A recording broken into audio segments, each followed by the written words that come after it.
Hello, everyone. It's Chris from the Full 40 with Chris and Rob, part of the Stay Tuned Network, brought to you by Nova Insider. We are proud to present another big-time interview in Season 3. As you'll remember, Season 3 started with an interview with John Shackleton, the Villanova men's performance coach. Go back. It was from the summer. It was a fun episode, great episode. We spent some time with him in the Davis Center beforehand, still in our Instagram story at the Full 40. We announced earlier this week that we were doing an interview with DARRYL Reynolds, part of the 2016 National Championship team and proprietor, if you will, of the Stay Tuned Network and the podcast host of Stay Tuned with D-Rey. Wears many hats, really talented, uber talented guy.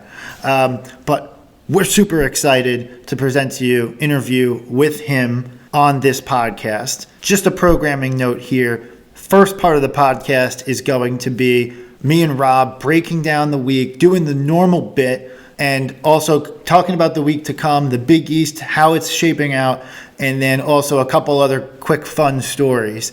Then after a quick break, we go into a long, wide-ranging, almost 80-plus minute, 90-minute interview with D-Rey himself. Just an incredible interview. Awesome time. Shout out to D-Rey for coming on the pod with us. It was a ton of fun. We had a blast down on campus all day. Watched the game with him. Just a really good and fun time. So stick through it. Break it up if you need to. Listen to it in chunks. However you need to digest this podcast, you got to listen to all the way to the end. We even ask for a prediction at the very end as to what he thinks this team's going to do come March. So thanks for listening. And as always, let's go Nova.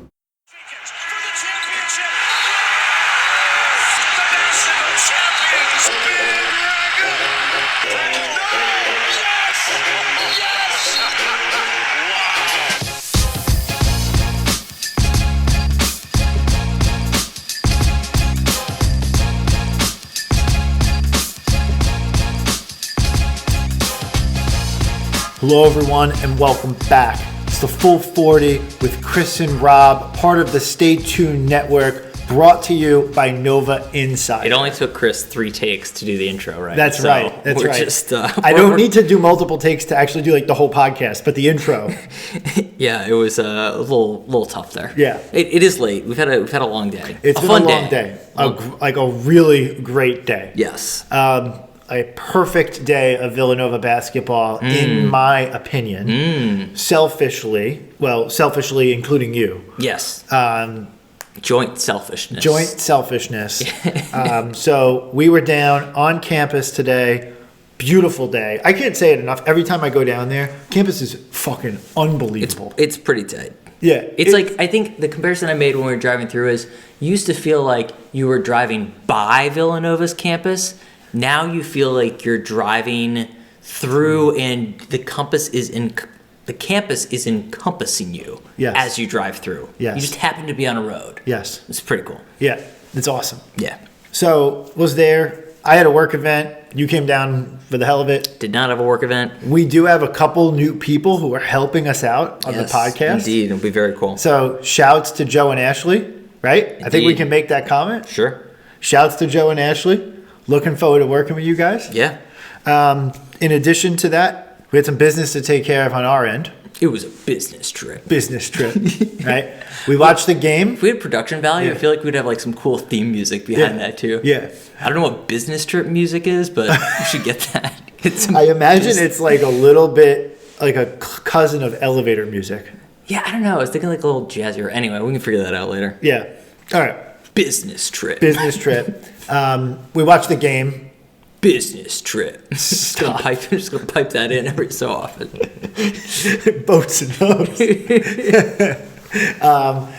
So we watched the game with DARRYL Reynolds, who is obviously 2016 national champion and host of Stay Tuned with D-Rey and the proprietor, for lack of a better word, of the Stay Tuned Network. We watched the game with him, which was like a really interesting dynamic just to like, because I was just sitting there, I felt like I probably annoyed the shit out of him. So I was like, I mean, you annoy me, so I'm sure you annoyed him. I'm like, every time out, I'm like, so what's Jay saying now? Yeah. What's Jay saying there? And he's like, shut the fuck up. No, he didn't say it. He's actually like the nicest guy nice. of like all time. And then after that, we did a whole podcast with D-Rey, which you can find on the second half of this podcast. Yes. So, full disclosure, this is a really long podcast. It's pretty meaty. Yeah, lot to it. Yeah. My recommendation, listen through, take it in bits and pieces. Yeah. Like, it's as long as we'll ever put out, but it is really good. It's like 100% worth your time. We already did it's insane. The interview with D-Rey is bananas how good it is. He is just... Really hyped that one up. Yeah, he is just like an awesome guy. Obviously, his podcast experience and his hosting experience himself, it was like such an easy dynamic to talk. Like he did all the work. I was like just basically like, oh, let me pop a question in here every so often. So stay after the break. We're gonna go into our interview with D-Rey. So stay tuned with that. For now, though, we're gonna do our recap of the game this week. 2-0 week, big week. Business trip. So it was terrific because we did take care of business on 2 business trips this week. First, we went to Chicago, had to get that win at DePaul. They suck. Super tough place to play. Yeah. Not really. But you had to get that game. You got to win the must-win games right now. Don't drop games to opponents that we need to beat. Yeah. Right? That's the name of the game right now. Don't take a bad loss. So what did we do? We went to DePaul and we fucking demolished them. Just absolutely crushed them.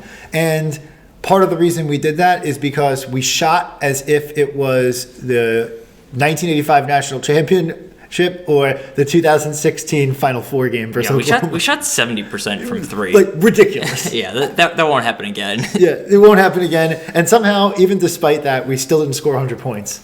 I don't understand how you shoot 70% from 3 and not crazy. score 100 points. Yeah, I felt almost bad for DePaul. Like, their players looked so demoralized because they've lost. I think we talked about this last time. They were, started out 12-1. They're now, I think they've now fallen below 500. They're like 13-14 or something. Yeah, they're sitting there like, what the fuck do we have to do? Yeah, they're just like, I feel like they're all just like, can we just get the season over with? Yeah, and I have to imagine. We didn't help at all on that front with them. But we did what good teams do, and that is beat up on the little guy. Yeah.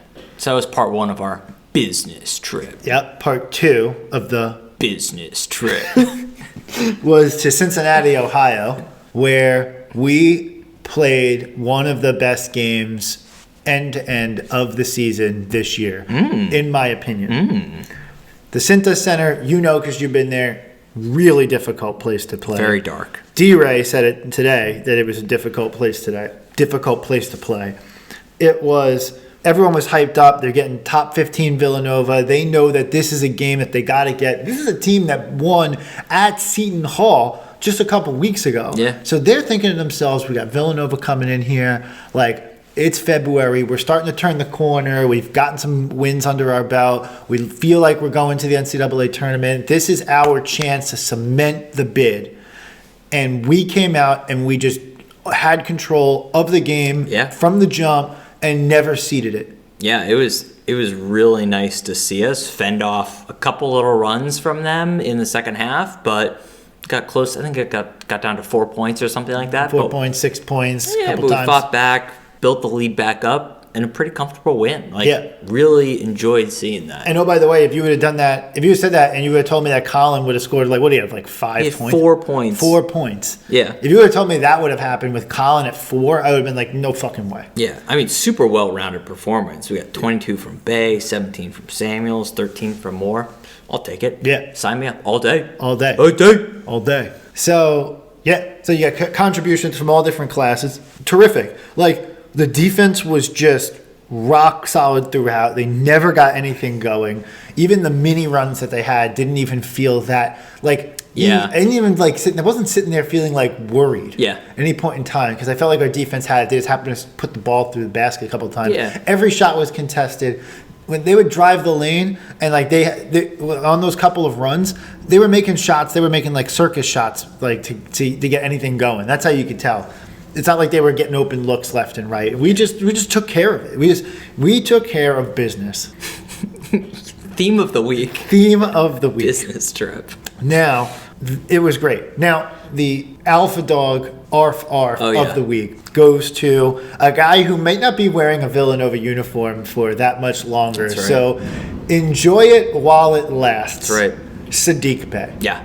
Just ridiculous. He is. We can't sing his praises enough. The dude is just on fire. Like, they showed the stat again. He's shooting just under 50% from three in Big East play. Yeah. That's crazy talk. What's crazy to me is that if you were to just like imagine a year in which Marcus Howard and Miles Powell weren't like odds on like blow away favorites to win Big East Player of the Year, like Sadiq Bey would be running away. There's nobody else close. Again, this year you've got those two who are exceptional, but he is the third.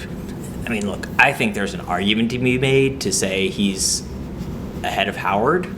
I don't think you can make the argument to put him ahead of Powell, but he'll be for sure first team All Big East and will be absolutely in like the talk for a lot of the big national awards. Oh yeah, he's phenomenal. He's really good. Yeah, he's really good. We're very good at superlatives today. Yes, we're tired. I'll be honest. Yeah, we're exhausted. It's 10 o'clock. It's 10 o'clock on Saturday. We're beat. I had like a beer watching the game. Yeah, we old as shit. It's bedtime.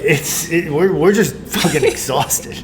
I feel like we went to Cincinnati today. Jesus. Bey is our alpha dog of the week. Yeah. Our Shaq Fit man play of the week goes to DARRYL Reynolds. Tell me more. We went to the game. We watched the game with DARRYL, hung out, and hung on our podcast for an hour and a half. That's true. He did do that. The Shaq Fit Man Play of the Week, the endurance to talk to us for 90 minutes and buy us food. It's crazy. That was great. That was very nice of him. I will also give an actual player Shaq Fit Play of the Week to a guy who hasn't gotten quite as much run recently, but actually stepped up very nicely in the first DePaul game, which is Dada. Had a few throwdown dunks, so shout out to Dada on that. He played very well. I think Robinson Earl was in some foul trouble early on. So are you seeing what I'm seeing here? Like Dada has kind of worked himself back. Yeah. 100%. Into the rotation. Like we were worried about him a couple weeks ago, and now all of a sudden, just like kind of quietly, Jay has like worked him back in to like spell some time for JRE, and it's working out pretty good. He's looking much better. Yeah, I think you're 100% right. Combination of foul trouble and maybe there's a strategic play to get him back in, but I love it. It adds another dimension to the team, gives us a little bit more breathing room, so I'm all for it. I wonder if early in the year, because JRE was so good, like it almost like got into his head a little bit, and like he was just kind of like, man, I was coming in, I was coming along, I was doing good. And like, I'm just getting beat right now, and this guy JRE is like really good, and like I'm just like, so he gets in there and he gets a little mental with himself when he got in there, and I wonder if he like kind of like got over it. This is total conjecture. Yeah. Like, but total conjecture. But like, I almost wonder if that's kind of what happened, because if that would make sense, because it feels like he's just like much more loose out there, making good aggressive plays, smart plays, and like definitely helping this team kind of get to the next level. Yeah, I mean, I will say the stat line in the DePaul game is hyper efficient. 16 minutes, 11 points, 7 rebounds, 2 assists. But that's what we like got used to. Like absolutely. That was like freshman year Dada. That was early sophomore year Dada. Yeah. So I'm buying into the upside. I hope we're right. I'm on the Dada train. Get on the Dada train. Get on the Dada train. It's going well. Business trip. Business trip.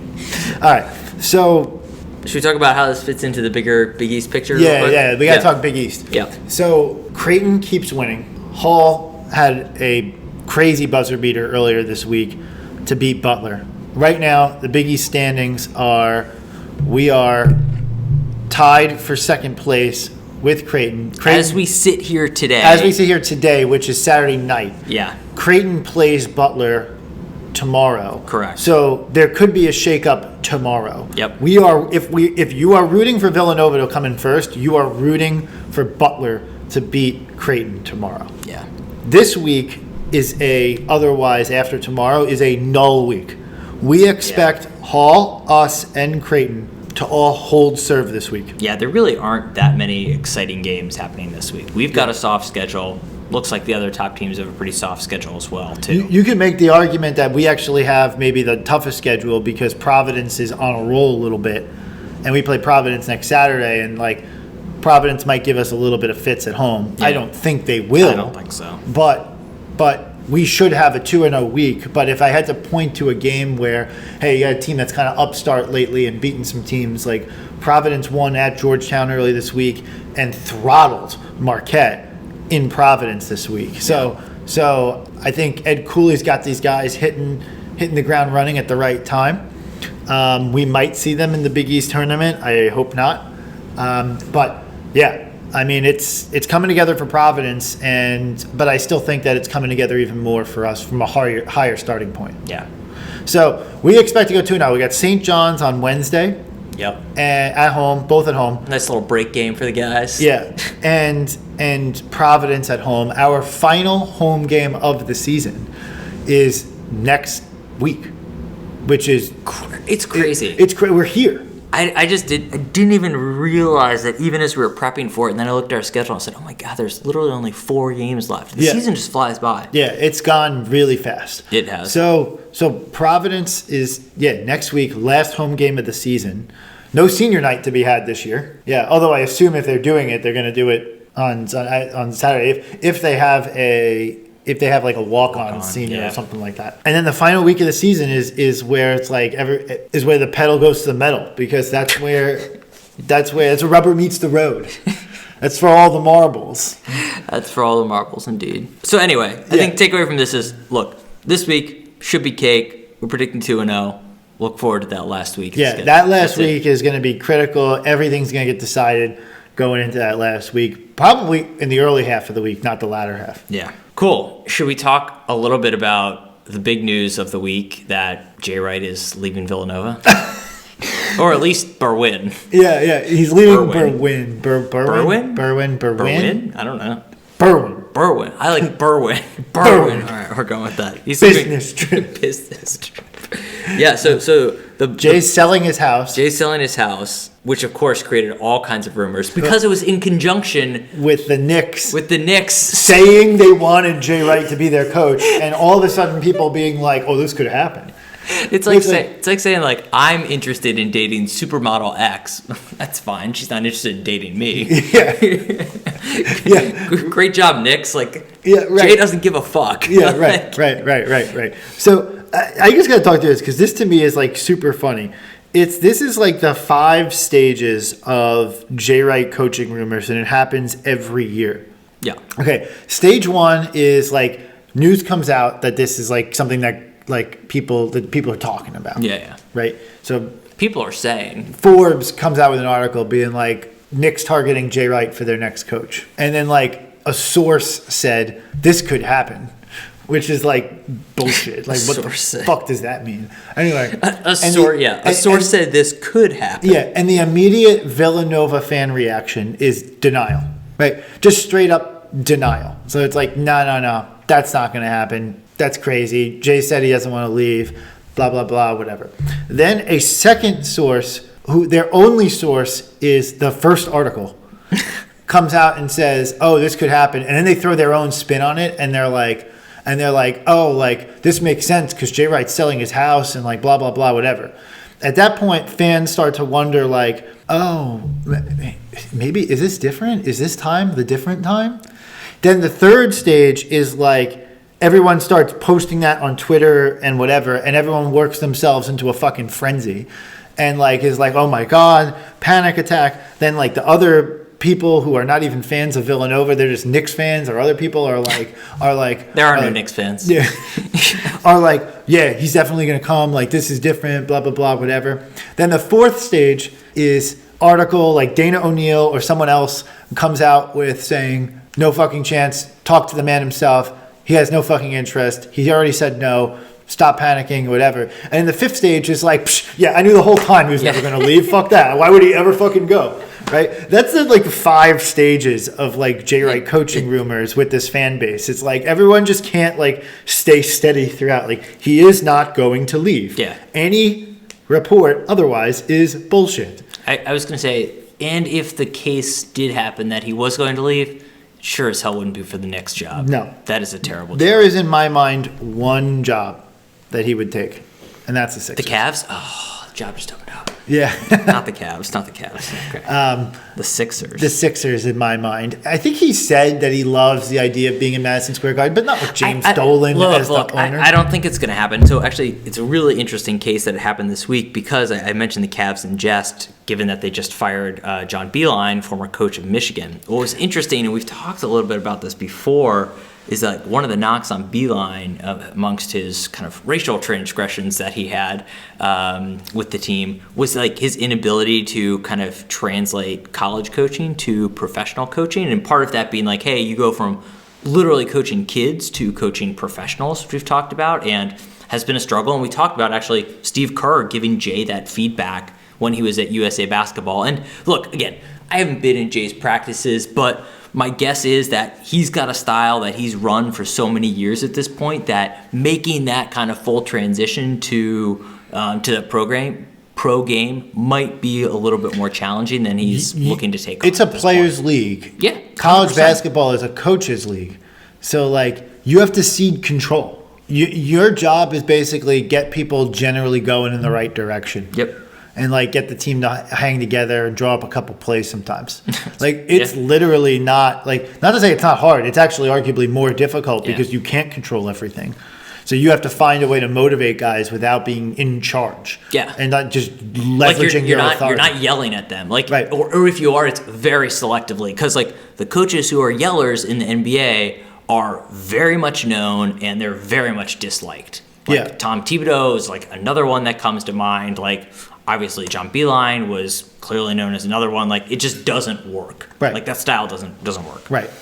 And oh, by the way, too, it's like one thing to tell a scholarship player that you're sitting because I don't like the way you're playing in practice. Yeah. It's a whole other thing to take a guy who's making like several dozens of millions of dollars a year. Yeah, multiple times your salary. Yeah, multiple times your salary and say you're not playing. And like literally ownership's on the phone with you being like, he's fucking playing. Yeah. Because I'm paying money for him to be on the court. Yeah. Because that's what's putting fans in the seats. Yep.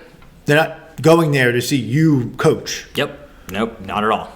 Yeah. So I think for all these reasons, it's just like, I think Jay would do poorly unless he got to a point where he's old enough and established enough where he's kind of like, I don't care. I'll just make a whole bunch of money for a couple more years to pass on to my children and whatever. This is not happening soon. No, definitely. He's still got a lot of energy in him. Yeah. Can we side note on, they came out with pictures of Jay's house. I wasn't a big fan of it. Hot take. It's, all right, here we go. Bringing this back to one of our other points earlier in the season, I think this house game, I'm equating it to Jay's suit game. It's a little old and washed. Well, he's getting an upgrade. Hopefully. Where do you think he should move to? He said closer to campus. Where would you move if you were Jay? If I were Jay, I'd move like literally like walking distance. Like on campus? I'd move like... I'd like to erect a new building, the Jay Wright house. Yes. Moriarty. Turns out we're actually just renovating Moriarty and turning it into Jay Wright's private residence. Yes. I would move like either walking distance to campus or to like Bryn Mawr or Wayne or something like that, where you could like walk into town, restaurants and stuff, hit some restaurants, kind of be a part of the community, something like that. Wayne might be better. I could see that. Yeah, that's what I would do. I mean, like, look. Here's the reason he's moving. His kids are gone. They're empty nesters. Like him and his wife Patty are empty nesters. Like they're moving to like just have less space because they don't need all the shit. Maybe we can get an apartment in the Commons. The Commons, for any of our older listeners, selves included in this, the Commons are the new apartments that Villanova just built. Yes. Used to be in what used to be Pike Lot, I guess. Main lot. Excuse me. Yeah. The theater is on Pike Lot. Yeah. So maybe Jay can get an apartment there. Yeah. We'll see. Maybe he'll get two. That'd be so funny if you were just like walking down the hall, like going to like the bathroom with like your like shower caddy, with your shower caddy, and Jay's like coming out of the shower. Oh, hey coach. Good game last night. Yeah. Stops, talks to you with his like towel strapped around. It's amazing. I like it. All right, so Jay's moving on campus. Yeah. Heard it here first. Yeah. That's good. Yeah. All right. We should talk about... Well, we got the All-Star game. Yeah. Little heart monitor. Yeah, so little heart monitor action. Yeah, so we recorded last week, I think after Eric had played the Rising Stars game. But before the NBA All-Star game, where Kyle Lowry made noise by taking 2 charges. Yeah, so the big thing was in the All-Star game, they changed the format this year. They used this alternate ending, and I won't get into the details. But basically, it was awesome. It was really cool. Point being, guys ended up trying a lot harder than they normally do, and Kyle, not to be one-upped, took 2 charges, I think 2 charges in the 4th quarter, which is just absurd because nobody really plays defense. They started playing more defense this year with the change, but still, taking charges in the All-Star game is basically the most Kyle Lowry and Villanova thing to do that you could think of. It's hilarious. So hats off to him. Also, Eric scored, 20 plus points on like 10 of 13 shooting in the Rising Stars game. Obviously, it's an All-Star game. Still pretty cool, though. Yeah. Other news, Omari relegated to the Iowa Wolves G League team. Yep. So just something to keep an eye on there. We talked about that, what was it, 2 weeks ago? 2 weeks ago. We talked about it 2 weeks ago. Just keep an eye on Omari as he's kind of moving through here. We wish the best for him. Just something to check out. Yeah, absolutely. Other quick notes. So Josh played yesterday, 13 and 13. The reason for the name, Heart Monitor, yes. Josh Hart. Absolutely. Straight killing it there. And then Eric's been chipping in. I think he had 12 and 12.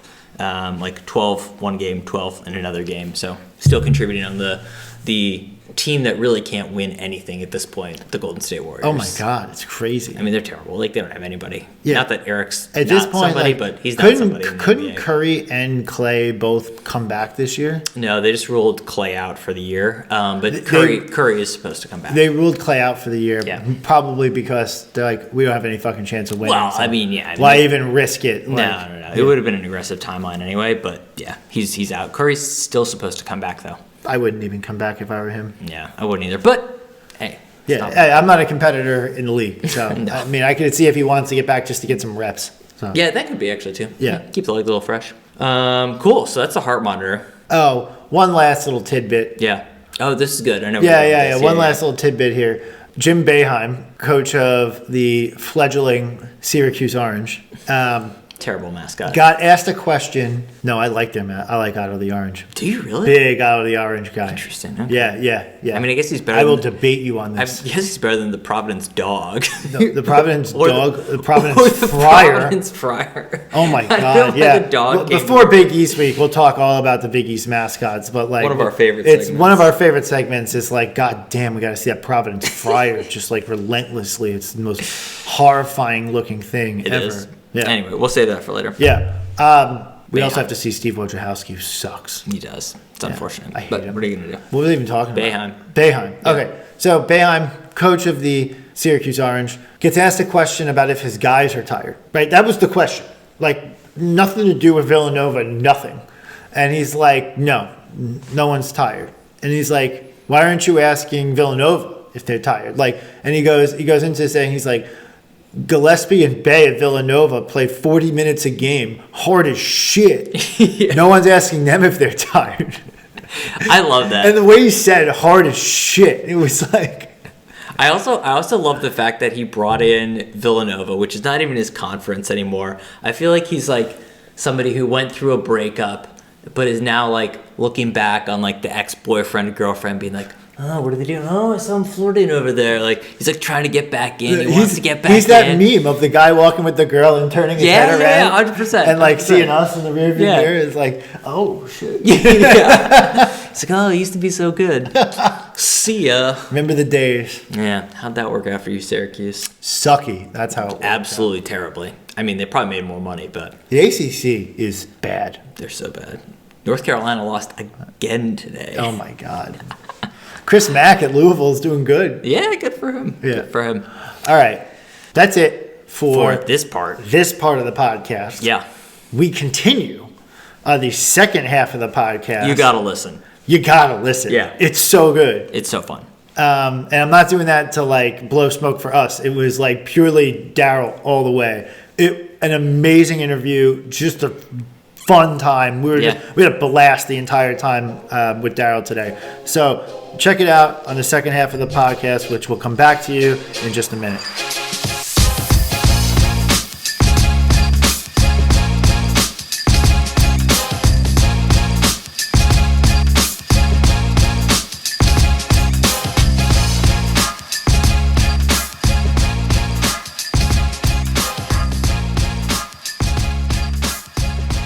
Hello, everyone. Welcome back. It's a full 40 with Chris and Rob, part of the Stay Tuned Network with D-Rey, brought to you by Nova Insider.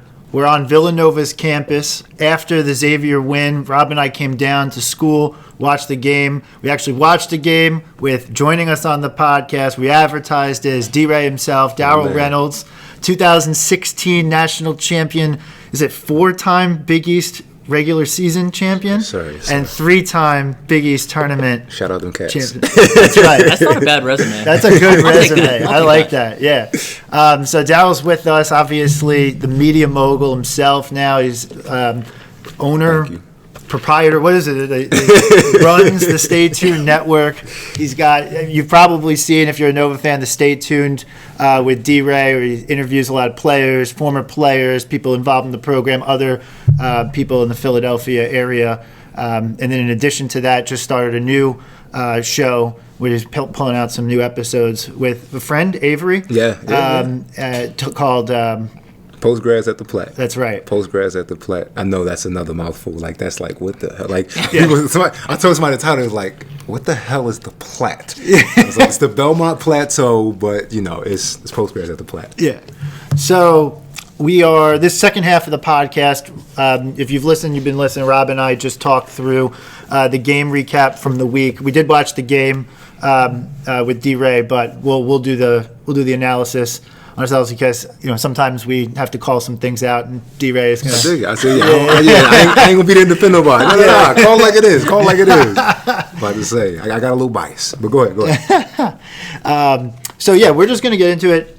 If you've heard our interview podcast before, you know that we like to talk about the person.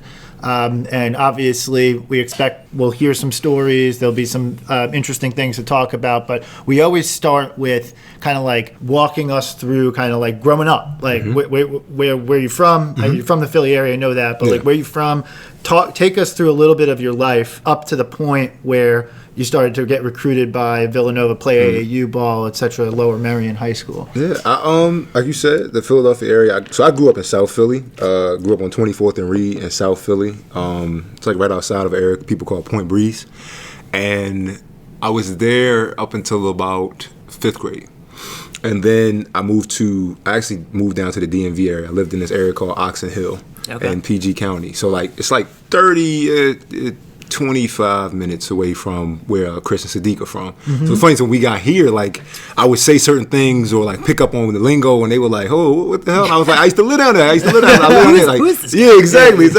It's funny. Cole makes this joke. Cole Swider makes this joke. He's like, D-Ray's like Gatsby. Like, he got this story that he's been, like, in all these places. I'm like, no, it's a true story. I'm telling you, I actually lived down there for middle school. But, started high school, came back up to Philly, and at that point we had moved to an area called Uptown. So not so far from where I live now. I live in Mount Airy. The house that we used to live in was on West Oak Lane. And my first high school was Martin Luther King. And it was polar opposite, like, the school of Coach Carter. Like, that is the best way I can describe it. Like, I always tell people, like, you know, people remember Lower Merion. Even Lower Merion people think I was there all 4 years. And I run with that a little bit. But for the most part, it's like, I was there my junior and senior year. You know, before that, I was in the inner city school. And I always, like, tell people, I was like, the difference is, you know, at King, I walked in and there was a metal detector. At Lower Merion, I walked in, they handed me a MacBook. You know what I mean? Like, very different worlds. Enormous difference. Yeah, exactly. Very different worlds. But, you know, went to Lower Merion my junior, senior year. We moved up to Ballard Kenwood. And just... What prompted that move? Shit. Leveling up in life. Okay. Thank God. Yeah. But things got better. You know, I'm not going to sit here and act like I had a terrible childhood, but, you know, things financially weren't always good. But, you know, my mom, my father, they constantly worked, and things kept getting better and better and better. And, you know, the moving situation got better and better and better. And when I got to Lower Merion, like, that was where, like, for me, like, that is so much of where a lot of things clicked. I think just being there and being in the school, you know, it was. I think the thing about Lower Merion that really did it for me was the archiness of it. And obviously everybody remembers that for Kobe, but a huge part of who he was, like, if you ever go through that school, it's an art exhibit. Like, it is an art exhibit. Like, there is a wing in that school that is completely dedicated to just art classes. Like, you know, wood shop and sculpting and painting and photography. That's where I started, like, photography and videography and all of that. Oh, that's interesting. And it was just, like, to me, that was where a lot of things started to click. I was very close with several guys on the team, and it's actually my first run-in with Villanova was when I was at Lower Merion. We were in the district finals. We played against Chester. You know, Rondé Hollis Jefferson on the Raptors. So he was leading that team. I was a senior on Lower Merion's team at that point, and we played here. We played at the Pavilion, the old Pavilion, for the district championship. We lost, and then saw them again in the state tournament, a state championship. Lost there too. But after that game at the districts, we're getting ready for states, and, you know, we're practicing in here. Like, as Lower Merion, we practice in the pavilion from time to time. I don't know how they pulled that off. Don't ask any questions. I just say exactly. I don't know how they pulled that off. At that point, they were letting everybody practice in the pavilion. So yeah, exactly. It wasn't. I've played on the pavilion before. Yes. Like, when Rob and I were students, I don't know if it was still like this even recently, but, like, there'd be times where, like, we could just go walk in. Yeah, pre-renovation. Yeah, terrible. And now it's like Fort Knox. Yeah. I dig it though. I dig it. But yeah, man, we're practicing here. We're getting ready for the state tournament, and at that point, Jason Donnelly was still coach. Yeah. You know, and he walked up to me and was like, "Coach Wright, he saw you. You know, he was sitting with Larry Brown, and they were talking about you, and, you know, you're going to hear from us." And heard from him, you know, loosely, but it was one of those things, like, it didn't make sense. Moof and Mo Sutton were both coming back. It just really didn't make sense. Wasn't Marcus Kennedy, like, around at that point? Marcus Kennedy was... But he transferred. Because Larry Brown picked up the job at SMU, right? Yeah. And then he transferred to SMU. Yeah. Right. And Marcus Kennedy was obviously, like, from an archetype standpoint, you know, it fell in line. It's funny because he actually played up in that prep league. So he went to where I went to prep school, because I didn't go, like I said, I heard from Villanova, but it really didn't make sense. And to be quite honest, I like Villanova. I will say this openly, like, coming up for me, it was Temple. It was Temple. Well, yeah. Yeah, because South Philly doesn't have a college, and, you know, and... So you had Temple and LaSalle. Exactly. Right. Exactly. I was a Temple guy. My uncle went there. My grandmother went there. So I was like, oh, I'm all for it. You know, like, that was it was a guy from Lower Merion named Ryan Brooks, who had a great career at Lower Merion, won a state championship, went to Temple, had a great career. He's actually still very close with Fran Dunphy. And I was like, I want to be like him, so I'm going to go to Temple. And they never really recruited me. So throughout that prep year, going through stuff, and then I look up, and my last 4 schools are, believe it or not, Seton Hall was my first high major offer, South Carolina, Utah, and Villanova. And I visited South Carolina, then I visited Utah. I never took the visit to Seton Hall because I knew what it was. And then I took my official to Villanova. And after Villanova, I was like, this is where I want to go. You know? So I want to come back to that, but it was just interesting. I'm going back to a point that you made about the metal detectors versus MacBooks. Yeah. I feel like for a lot of guys, it's got to be a huge culture shock to come to Villanova. Yeah. But for you, was it a bigger culture shock to go to Lower Merion, or from Lower Merion, like? Yeah. Was it? Yeah. So Lower Merion was the big culture shock. Almost like prepped you a little bit. Yeah. For the environment here. Yeah, Lower Merion was it was just wild. And I was getting older. I had a little more freedom. So, like, you know, I'm hitting 15, 16 around the time I'm going to Lower Merion. So, you know, getting there at that time of your life, like, it's like you're already, you know what it is to be 16 years old as a boy. Like, you know, you throw your shoulders back a little bit more. You know, you got a little more of a swag in your walk. You think you figured out certain things. And let's be clear, I was like that too. Yes. And you, like, you're 6'9", athletic. I'm like, you know, just like it's just us. 5'9". It's just boys are gonna be boys. Like, it's that age for young men is it's a time where you start to figure out certain things about yourself. You make several changes, but that age is something about boys that age, like, like I said, you throw your shoulders back, you walk with your chin up a little bit more. So that plus going to Lower Marion at the same time, I didn't always do it the best way. I guess that's all I'm gonna say about it. Yeah. I had my fun, I guess is the best way to put it. But we were very locked in with ball. So like outside of that, I would have my fun and do my thing. But with basketball, we were laser focused. So you brought up Kobe. Mm-hmm. I'm just curious because obviously with everything that's happened recently, and his passing, which still I feel like it's still yesterday. Yeah. It still feels like that. But how much, like, obviously he had to have a crazy influence on that school, but how much was his, like, fingerprints over everything there? So my first year there was the first year they opened a new building. So they had knocked down the old building that he was in, and all the other guys were in. And the 2010 was the first year of the new Lower Marion when they did that like $10 million renovation, and it was great. Like that was like where some of the money from the laptops and all that come from. But it was a Kobe Bryant gymnasium. Right. You know what I mean? Yeah. So his presence was very much felt. And then a few years later, they built the shrine right outside of it with his old sneakers, the jersey that got stolen, returned, the PIAA like pamphlet for the season kickoff tournament. And his presence was very much felt. His coach, who was my coach, who was still there today and, wrapping up a great season, Greg Downer. He would tell stories. He knew not to beat us over the head with it, but obviously with some stories you could not tell and not, just give us insight on who he was as an individual as much as he was as a player. So his presence was very much felt there. Did he come back ever? He did. He came back and they dedicated the gym. So they have this thing. I think I always will say this. It took me going there to realize it about him. But it also brought out a certain side of me. There's a certain amount of pageantry about Lower Marion. So, for example, there's this thing called Maroon Madness, and I put up Maroon Madness against Hoops Mania. Like it is that much. Wow, Like it is a high school level production of that. But like they had a DJ there. Like it's strobe lights and everything. Going around. Right, exactly. There's an all-star. It's an all-star like game. Where it's their flair for. Like I said, the arts, the theatrics, all of that is amazing, and you see that in the basketball, and that had helped kind of explain like who he was in a sense too, because they are very much into that. So our first Maroon Madness in that building, they dedicated the gym to him, and he came back. And that was the only time I've ever seen him, Gotcha. up close. Okay. But yeah, he was very much alive in that building. Cool. So you were playing obviously high school ball, AAU ball too? Yeah.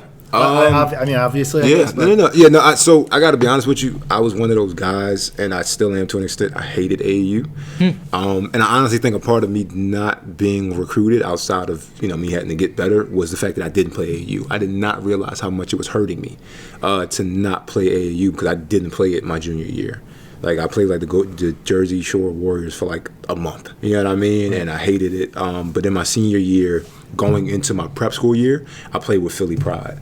And that team was me, Rashid Jordan, Miles Overton, and it was a team that was great on paper. We did not put it together too well out there on the floor sometimes, and that's my issue with AAU ball. Things look great on paper, but the game is just whoever gets the ball, shoot it. I wasn't the biggest fan of it. It seems to be getting better now. I see better coaches and people who know the game getting more involved with it because it's such a staple of basketball at this point. And they're starting to teach, the game. So it's not just a bunch of guys out there like just gunning for scholarships. It's actually still basketball. It's gotten back to basketball. But, back when I was like trying to get into a college, played with Philly Pride that summer. Did great, and then I went up there. It's funny, Chris Archdiacono played for Philly Pride. Oh, it's funny. Yeah, man. I didn't realize that. Yeah, we beat team final. We beat Dodd. Nice. Yeah. We got team final, so we were happy about that. It was Rondé, B.J. Johnson, Jaquan Newton was on that team. Oh, yeah. So that was probably the win of the summer. But outside of that, it was a crapshoot. Okay, so then you get to Villanova, and so your first year was 12-13? No, 13-14. Yeah. So your first year was the year we just made it to the first round. No. Yeah. No. My first year was the year against UConn. UConn. Syracuse played the game before us, and it's funny. So, BJ Johnson, he plays on the Orlando Magic now. He was my teammate. He was the best player on our team my senior year and his senior year because he was a junior. He was under me. But then after my prep year, obviously we lined up. So he went to Syracuse. So like it's funny. His father to this day like still gave me crap about like the whole Villanova Syracuse thing. And that's when we thought it was gonna be. We were gonna be playing against each other. Right. Then you hear about the Big East breaking up. And that was that. But they were actually coming off the floor. They had just lost. That was Dylan and his brother, Tyler. Yep. Tyler was on that team, that Syracuse team. They were coming off the floor. They just lost. 2 hours later, we were walking down the same tunnel. We had tears in our eyes after we got shabazzed. Yeah. So, Everyone got shabazzed that year. Exactly. Yeah. It's respect, but it's just, Yeah. it's no, I tell people it's no consolation. Because I hate people hit the whole, well, you guys lost to the national champions. It's like, what does that tell you? You know what I mean? I never. Doesn't make me feel better. Yeah, exactly. I don't, okay, that's not going to make me sleep better at night. But yeah, that was my first year. So obviously in your first couple years, you didn't play a lot of minutes. At all. Yeah. At all. My freshman year, I didn't play. Sophomore year, I played in the beginning, and once Big East season started. Yeah, because I mean, we see it every year. Jay trims that lineup to like 7, maybe 8 guys. Yeah. Every year, it seems like. Everyone talks about like, oh, it's got to be hard for guys, whatever. But I feel like fans don't really get that. Yeah. Like as a fan, like you hear that, like, oh, it must be hard, and I want to be like, well, what do you expect? But like that's sometimes how fans react. But like that's to me, it's got to be difficult. Oh, it was definitely difficult. Oh my gosh, it was difficult. Because coming in, it's like, oh, they need a big man. This is going to be the perfect fit for them. And I was young. I was naive back then. You're reading the papers about how like I'm gonna step in and be X, Y, and Z and all this other stuff, and just BS. And quite frankly, people not knowing the scheme of what goes on around here. And it's like anything else. You got people on the outside talking about what's going on the inside, and it's like you will never get it completely right. You know what I mean? So, and I was the same way. So when I came in at first, it was difficult that first year. It was definitely humbling. And then sophomore year was a bit more challenging because I played, because I felt like I put in a certain amount of work. But I understood it because I was behind Javon Pinkston and Daniel Cheffel. It's just like this, it's one ball, 2 rims in 40 minutes. It's only so much to go around. Right. You know what I mean? Like I had to, you have to step back and understand that. And I think that was the first time in my life, like, obviously I'm taking a back seat to guys. Sorry, I didn't tell y'all this. The year before I went to Little Mary, my junior year, my sophomore year was the first year I played organized basketball. No kidding. Oh, Yeah. wow. I never told. I was like, hold on. I completely. Wow. Sorry. Yeah, I didn't. I'm sitting here and I'm like, wait, you didn't play AAU? How did you not play AAU? I didn't. So I played football up until the time I was like 13. I mean, I get that. Yeah. And then I don't know. You're kind of a slight build. I was like, I played football up until about 13. Didn't play anything, and then around 15, I was like, all right, let's do this. I really fell in love with basketball, and it got to a point where it didn't feel like work. But I didn't play organized basketball up until that point. Wow, that's crazy. Yeah. So for me, that was the most challenging part because it was the first time in my career where I didn't have a coach that just doted on me. You know what I mean? Yeah. Like, let's call it what it is. Like, Greg down there, he loved me. Jamie Sullivan up at Worcester Academy loved me. Low key let me get away with murder. shout out to Jamie Sullivan. Like Coach Sully really he was just like, this kid's a head case. But I was respectable on campus and I did my thing and I held my teammates accountable and I did my thing on the court. It was just. I beat to my own drum. That's all I can say. It was wild. And I got here. Yeah, go ahead. Yeah, I don't want to elaborate on it. I'm sorry. I can't. Not on the mic. We're not. We say this all the time. We're not journalists. Yeah. We're not required to ask follow-ups. Yeah. So if you're listening and you don't agree with that, too bad. Yeah, exactly. I'm about to say, hit me about it so I can tell you. Rob and I always say, like, if you don't agree with what we do on the podcast, feel free to start your own podcast. Yeah, exactly. Like we recorded it on our phone. Yeah, exactly. Like the first 10 episodes. Exactly. Then we bucked up and bought $100 for a mic. So you could do it. Exactly. Yeah. You could do it. But I don't want to elaborate too much on it. I ain't trying to get anybody in trouble. But Coach Wright was the first coach for me that was just like, it's a moment of like, what the hell is wrong? You know what I mean? Like, why doesn't this guy like me? And I realized and it wasn't that he didn't like me. It was just that as a coach, your job is to secure the team. Right. And as a player, your job is to secure the team, but there's a part of you that's like, I want to secure myself. Yeah, you know what I mean? absolutely. And you have to let, especially a place like this, you have to let go of that. Because for the greater good, you have to understand that, like, everybody's game is taking some type of, I'm pretty sure, even Jalen and Arch will say, like, yeah, they had this in their game or that in their game, but it's like, all right, what do your teammates expect you to do? Right. Do that. You know what I mean? So, it was, we, like I said, sophomore year wrapped up. Dylan had transferred. Daniel was kind of playing with the idea. That was before the whole test the waters thing. So Daniel was kind of playing with the idea of jumping to the NBA. Darren and JP were out, which were like two pieces that you can't ever replace. Thank God we were able to supplement it with just a bunch of different people taking on their jobs. But after that year, it was like everybody just had to kind of look at themselves. And then the start of 16, I was playing and things were going good, and that year turned out to be the best one. Yeah. You know what I mean? What was kind of like the team mindset in 16, I guess, like coming into that start of that season? The 15-16 team, you mean? No. The tournament team. Yeah, the championship team. Hold on, the championship team or the team that lost NC State? The team with JP and Darren, or the team with? So I'm actually interested. I want to talk about.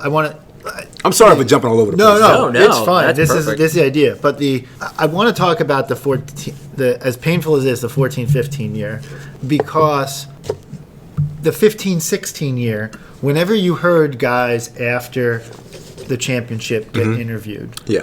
they kept going back to like, oh, this is for Javon Pinkston. This Yes. is for Darren Hilliard. Yes. And it's like they do the Dylan Ennis, the people, too. yeah, Sorry, Dylan but go Ennis, the people who played, maybe Taj Bell, the people who came before us. Yeah. But it was a little bit different, like a little bit. It felt like a little bit different for specifically Javon and Darren. Yeah. Because for me as a fan, even I'm like separating myself from like fandom and being upset and like about that game. Yeah. Like for me, the only bittersweet thing about the 15-16 championship was that I feel like Javon Pinkston and Darren Hilliard had been through hell with this program to like bring it back to there, and they deserved that ring. They deserved that ring. Yeah. Huge. Like, And so I was just curious, like, to get your perspective on that. So 15 and 16, 14 and 15 was the year that on paper it was a holy shit. Yeah. Like on paper, I was actually talking to Caleb about this earlier. I said the starters were Ryan, Dylan, Darren, Javon, Daniel. Ridiculous. And the second team was Josh, You Chris, and Josh Hart me. and Chris God. Jenkins. Yes. And you. Yeah. And Mikkel. And Mikkel. And Phil. Yeah, and Dylan was a starter, right? Yeah, Dylan was a starter. Yeah. So that's the Silly. starters. You know what I mean? And it's like it was really just a battle of the upperclassmen versus the underclassmen. Like Right. that's really, like when you look at it, it was like if you were a sophomore, you were on. You know what I mean? If you were a junior and up, you were on that other team. And Ryan was the Big East Player of the Year that year. He shared it with Chris Dunn. Josh won tournament. Tournament MVP and Sixth Man of the Year that year. So that year on paper looked a lot better than 16. But obviously, the way 16 ended, that's what people remember. Right.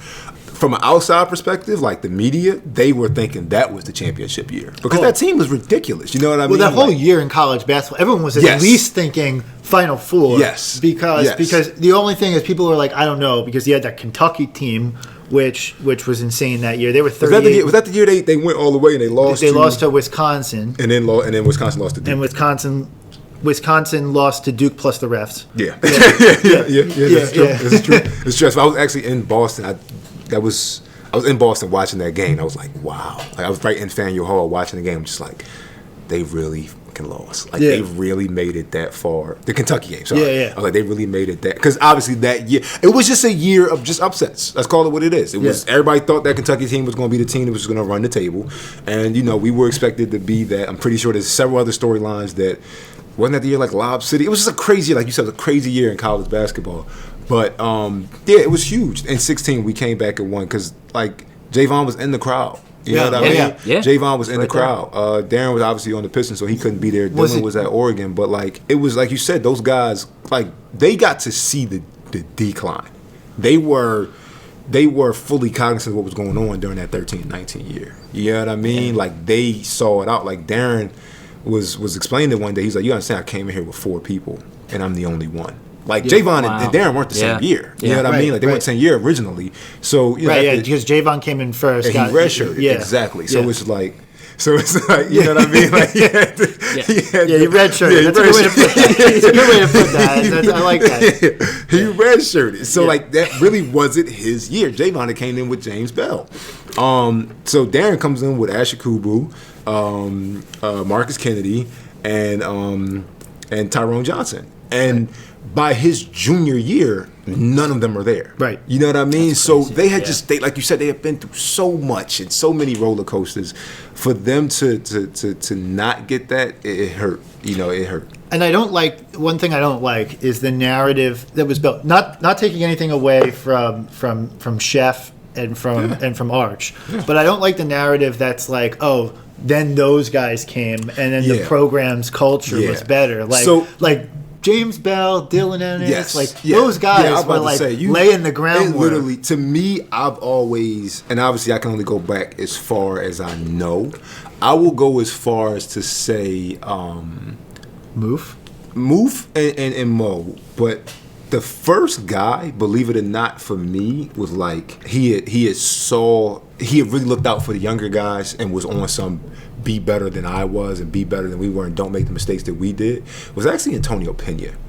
He was the first guy that I had got that vibe from. Wow, that's a throwback. Yes, he had came back over the summer, and you know, he plays the game the way he does. He's a trash talker. He's a trash talker. He definitely had this thing about me, but you know he did it. He did his thing. He could hoop, but I would notice like his whole vibe, his whole aura was very much like a big brother, and then I saw that same quality in James Bell and Tony Chenault. And Nick McMahon too was the walk-on that year, my freshman year. But like, if I had to really give it to somebody, it'd be Moof. Like I said, Antonio Pena, I kind of saw it, but Moof and Mo, you know what I mean? Yeah. They set this thing back. Moof was another guy who his whole class got cleared out. Exactly. When he came in, like, we had just won the final. We had just made the Final Four. Yeah. And the program was like, we got it going now. Yeah. And then and that year we had like one of the top 3 recruiting class on paper. Going back to that concept, we had Moof, Cheek, Malik Waynes, and was the Prophet Isaiah Armwood. I was about to say Zeke. Yeah, Zeke. God damn. Yeah. Like you know what I mean. So it was. I think the credit goes to Arch and Daniel so much to get back to that because they won. They were they won. Let's call it what it is. You know, people. It's a season that ends in a win. People are going to look at that a lot more. And I tell people all the time, like people look at that 16 year, and they see that shot go in, and that's all they remember. Right. And I was like, y'all don't remember 3 weeks before that in the Seton Hall locker room that we were crying because you know we lost that game by 1 and we saw how many mistakes. Without that game, we don't win a championship. You go back further. Oklahoma, halfway across the world, just to get our asses kicked. Yeah. You go back further. Virginia, like people don't remember that year, you know, for all the things that the monumentous ass kickings we took, you know, that year to make up, you know, what it ended up being. But I think Arch and Daniel get the credit because they were the class that followed the 13-19 year. So they came in after that. Yeah. And they told us firsthand that was a challenging year. Yeah, Very challenging. I can imagine. Yeah, I can imagine. But to me, it's all those guys. It's Moof, it's Mo, it's Taj, it's Tony, it's Nick, it's Darren, it's you know, it's JP, and the list goes on and on. But those guys around that era to me are really the ones that, you know, like I think they should get a ring shipped to them just as much as everybody else. I think it's so cool that I did not expect that at all. Antonio Pena, because Antonio Pena played when we were in school. Yeah. Right. And he was like, his role on the 2009 Final Four team was your role on the 15-16 team. Yeah. And it was, I didn't think of him as a guy who was like a comeback guy. Yeah. But he very much is. Yeah. Very so much like, is. and like to me, like that kind of plays in. Like we interviewed with Shaq like last year, and you know there was a couple of times where I'm sitting there and I'm like, yeah, like what the program is selling is like legit real. It's not Yeah. like it's not marketing. Like, Yeah. and to me, when I hear that stuff and it's actually real and like there's stories there, It's I'm legit. like it's legit. This is how the program I runs. gotta say, that's one thing that's absolutely shocked me as we've had more of these conversations. Like, obviously Jay is so polished and does like a great marketing job. And every press conference, Every press is conference, like, same how thing. many Villanova basketballs, Yeah. 40s can we throw out Yeah. there? And I just do it for my brothers and It like was the joke. It was like, Yeah. I swear y'all are like robots. Yeah, no, totally. specifically Jalen. But yeah, no, it's like it's amazing to actually see that and hear that it's really real. Yeah, man. He was, like I said, Tone Pena was one of the first guys that I had gotten in this locker room, and I had just saw, like, it's just, you see it. You know when somebody cares. You know when somebody cares. And quite frankly, like, you know when, like somebody comes back and they come back on this place owes me, and, I did my thing here. And then, when a guy comes back, with humility and willing to pay it forward. And every time I saw Tone come back, he had, like I said, he had that big brother aura of just like, he would school you to things, because it's like he wasn't telling you a story about X, Y, and Z time to just remember, the glory days and all that. He was telling you, he's like, I went through this, y'all don't have to. You know what I mean? I went through certain things. Don't make the same mistakes I did. So Tone Pena, to me, is somebody who really does not get the credit he deserves. As far as like, I mean, obviously amongst Coach Wright, but I'm saying on the outside, like a staple of this program. He doesn't. Yeah. Right? And Totally. it totally changed my mindset. Just this whole conversation. Shout out Tone. Yeah. A couple other questions about your time, and then I want to move on to, because I think the coolest part of your story is what you're doing now. Thank you. But like, I want a couple of things with time at Villanova. Like, I got to ask you, just point blank, have you always had shoulders for days? The first time I remember you coming on the court, I'm like, who is this guy? He literally looks like the Villanova V. So true. What So is true. this? It started in like middle school, like towards the like beginning of high school. I remember like people used to start. I had that same problem. They would start to say, you're really, like, I would hear people say, like, you're really filling out. Like, you're really starting. I was like, what the hell does that mean? And I started to realize, like, what it meant, and more importantly, what it meant on the basketball court. I was like, let me start using it. But yeah, it was around like 14, 15. I was like, oh, shit, this is something. You know what I mean? I like this. Did you walk into like your first day of practice and Shaq's just like, yeah, we don't need to do anything. You're good. Yo, You're good. so I'm a BS y'all not. So it's actually quite the opposite. So our first time working out with Shaq was a circuit.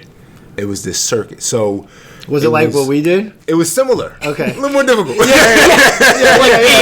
times harder. Yeah. We know. But it was like this thing where like it was a treadmill segment. It was a push-up segment. It was a pretty traditional circuit, but it was a test. Yeah. It was a test, and I struggled. Oh Really? my God, I struggled because it was like I was always strong, always lifted, but this was a different type of strength and a different type of conditioning.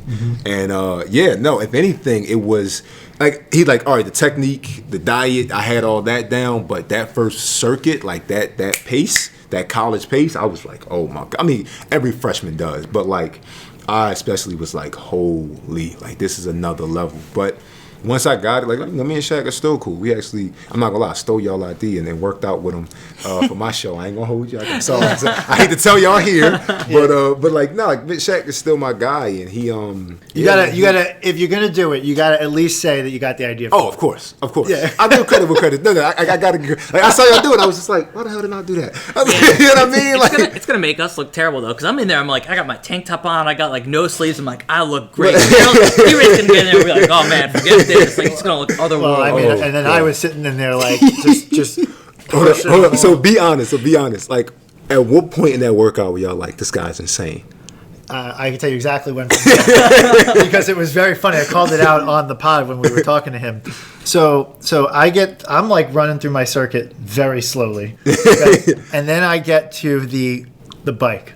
Yes. And I had thought on the bike, which was the last thing, and he said, "Oh, you're going to be able to rest on the bike." Right? Yes. And I'm like, yes. the fuck does that mean? Right? So then that is the cool. Like that is like your moment to like catch your breath. Yeah. So then I'm like, I thought he said. So he gave us the list of things to do. I know where you're going. And I thought he said 1 minute on the bike.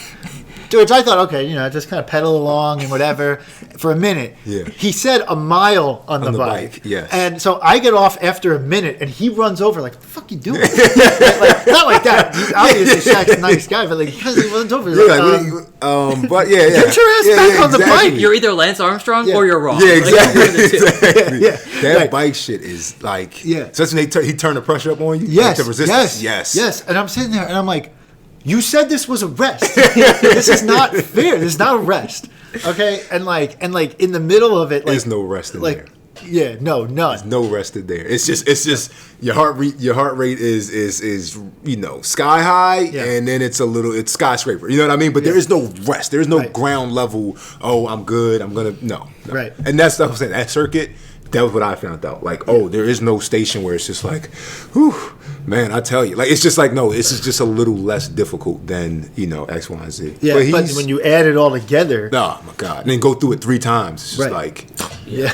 it's a lot. It's a lot. But like I said, I mean, this program would not, obviously he's getting the recognition and the credit that he deserves and still being as humble as he should be about it. Because it is a give and take with that. But it's an understatement to say that this program has had the success it's had over these past couple years because in huge part because of John Shackleton's work. Oh yeah. Because people forget, like, he's the strength coach. You know what I mean? But like his relationship with the players, and he's also a nutritionist. Yeah. So he's the whole package. He's a piece. We walked out of when we met with him and did the exercise with him and did the podcast with him, and we were like absolutely blown away. Yeah. With his dedication Exactly. to his craft and to the school and to everything around. Yes. And we talk to him all the time. He doesn't get he's starting to get the credit, but he doesn't get the credit that he does. I tell him hey man, you should market yourself more. Yeah. He's got to be one of the most talented. He is. It's the whole country, and it's amazing. It's amazing. So I will say this, and this is like I said, I love him because he's humble, and that's a huge part of why he fits into this. A huge part of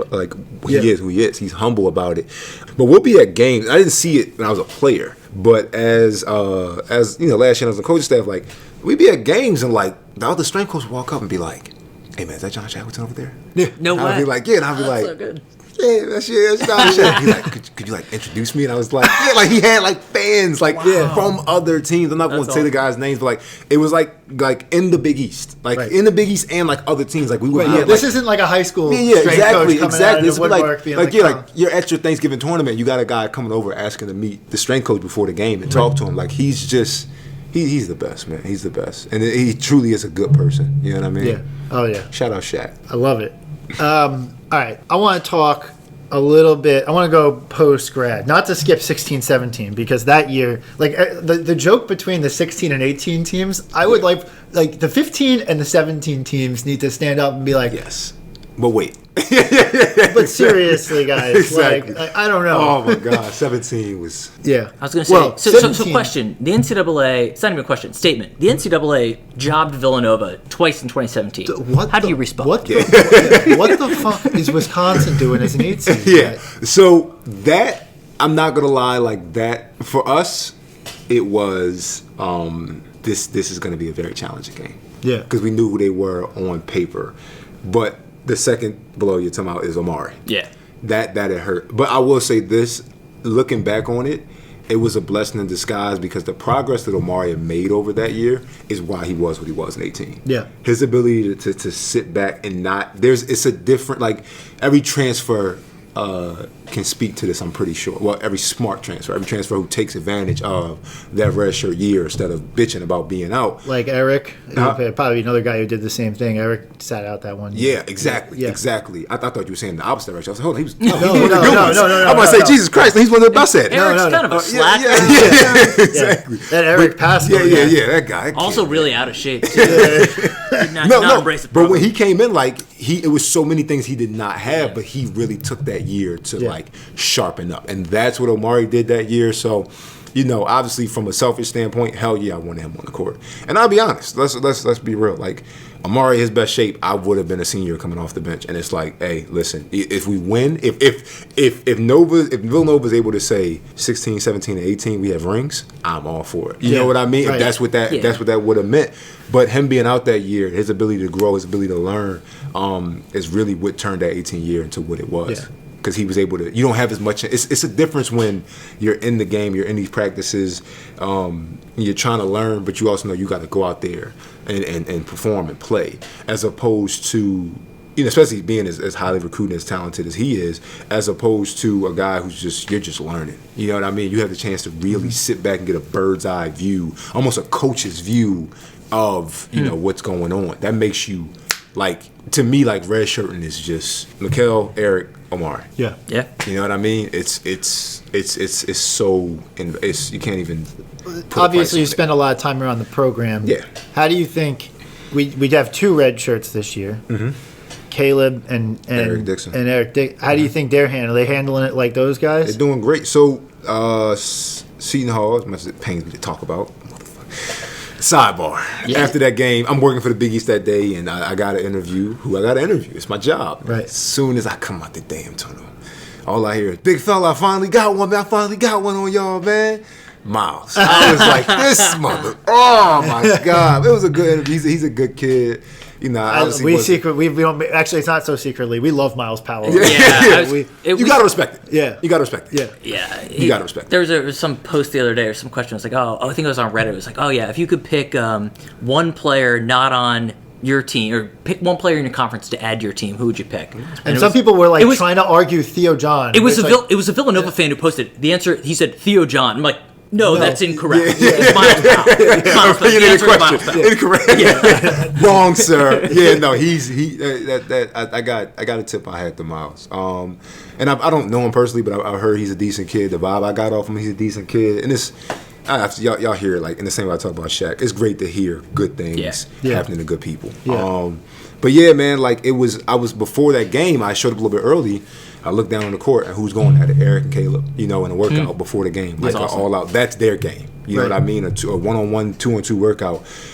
They're just going at it. I think they're going to be very, very huge pieces to this team next year. Awesome. Yeah. That's cool. Yeah, man. All right, so I want to transition to after school because so you went to play professionally in Poland Yes. for a year. I have like so many questions. Ask them. About it. But I heard on your podcast you said the weather wasn't as bad As everybody thinks. as everyone thinks. Poland is not. So when people hear Poland, it's like, yeah. You know what I mean? It's like this. The motion you just did was yeah, exactly. Like it's a sink full of, like, wet dishes. Like, it's not that bad. Like, I loved it. I loved Poland. Okay. I think. Are you a foodie? I am, and I will say this: I did not like Polish food. Okay. I did not like their native A lot of food. sausages. It's a lot of Kielbasa. beets. Yeah. It's a lot of beets. Beets? It's a lot of Really? potatoes. It's a lot of, like, cabbagey and stuff like Okay. that. Yeah. Not Eastern European. That's that's the stuff. exactly. Yeah. Not in my brain. And as a black man, no, that doesn't. It's not. I am not going out for a sauerkraut sandwich. I'm good. But culturally, I loved it. They were some of the most peaceful. It reminded me like Midwest people. Some of the most peaceful, easygoing, polite people I have met. They got a shtick about them. They could drink anybody under the table. Okay. Anybody under the table. Like, one of our biggest sponsors, my team, was this big, like, you walk into the arena and it's like this big inflatable beer with, like, an arch for some reason. You know what I mean? I don't know why you walk through, like, a arched beer, but okay. You know what I mean? They're paying. This uniform has it on it, so I'm cool with it. But yeah, man, it was great. I was in a college town. And it felt a lot like Philly to me. It was 4 colleges there. Interesting. It felt a lot like Philly to me because they're Warsaw. Warsaw was their New York, and that was 2 hours away. Okay. Yeah. So to me, I Wow. was in Philly. I was in Lublin, Poland was the Philly of what's the name? Very down to earth town. But I think what I really loved about it was, like, the work I was able to do on myself out there. It was I got back to reading. I got back to my faith. I got back to really breaking down who I was. A huge part of everything I'm doing now came from plotting and planning out there. Because, as a pro, here, these guys, you got practice 2 hours a day. You got weights for an hour. That's 3 hours right there. But then you got class. As a pro, you got that 3 hours, and then you got nothing. So like that time and ability really away from everything, like away from here, away from Philly, away from America entirely, and not being around anybody. At first it was challenging as hell because you feel isolated to an extent. But the work I was able to do on me and the figuring out I was able to do on myself out there, to me was I'll say without a doubt Poland was my best year. Like as if I had to like, if I had to make a movie about my life, like Poland would be like that moment. That's awesome. Super cool to hear, because I was just like, I'm just so curious, because as a fan, right, I have to imagine that when you're on campus and you play basketball your whole life, people use the word doting over, like people doting over you, like whether it's in the program. Obviously Villanova's like, kick your butt, but then you walk around campus and you're a celeb, right? And people are doting all over you until. And then if you go to the league, then obviously to another level. Exactly. A lot of guys go overseas, make good money. Yes. But like, is there like a good, like, what's the basketball culture over there? It was incredible. Really? It was incredible. So I'm gonna tell you what happened. In the beginning of the season, the year before, they had a rough year, but their arena used to be a EuroLeague arena. So the EuroLeague, you have the countries and they play within the countries, but then you have the EuroLeague, which is like the NBA of over there. And a lot of guys who don't make it in the NBA after like their rookie contract or after a couple years or on their like way down, they'll go to the EuroLeague. And I always said, I was like, if you can't grasp what the EuroLeague is, I'll put it to you like this. Overseas, you're a pro at 15. Like that's it. There is no high school or college basketball that's taken serious. You just go pro. Right. Luka Doncic is who he is because at 15 years old he was in the EuroLeague. Right. He was playing against grown ass men. You know what I mean? From jump. And that is a huge part of why his game is the way it is. His physicality, his all that, because he's seen it since he was 15 years old. So it used to be a EuroLeague arena, so it had that atmosphere, had that feel. But the team wasn't good for a while, so they were trying to figure it out. And when I first got there, it was But like our last game of the season, and I BS y'all not, because who else was out there with me? Javon Pinkston. Our last game of the season was against Javon's team. That's awesome. And the place was packed. Like when you look at the pictures afterwards, like you just see people, like you just see like in every background just a slew of people, because that second half of the season, I think we went on in December, it was either December or January, we didn't lose a game, and so then like the colleges start to hear about it, the town starts to get enthused about it. But overseas basketball it's intense, and they are. You hear about the stories with the soccer fans, beating people to fuck up and doing all types of crazy stuff. You know what I mean? Like. That translates, I was over at James Bell house the other night, and he was telling me about some country he was in where the coach was he's drawn up a play, and like they throw a beer like right in the middle of the huddle, like the other fans, and it was just like insecurity's like, what do you want us to do? You know what I mean? It was games Kick where the guy out. Exactly. There was games your where job? exactly your job. It's like, my job is not to get killed. Protect you but not get killed. But like it was overseas basketball can get if you're in the right place, and those Eastern European countries, they were passionate. Yeah, they were passionate. A lot of vodka. Yes, exactly. They show up to the games. It smells like Kelly's. Why does it smell like Kelly's in this game? You know what I mean? But like it was, like I said, I loved it. And we as we got better, and the crowd doesn't help you in the game. I'm sorry, the crowd is not on the court with you. It's really about what happens in between those lines. But it's nice to show up to a crowd. So. When getting over there, it doesn't matter that our crowd doesn't actually cheer. That's so interesting. Yeah. Oh no. Edit that out. I loved it though. Yeah. Poland was amazing. Right. Overseas is if you're in the right situation. That is so.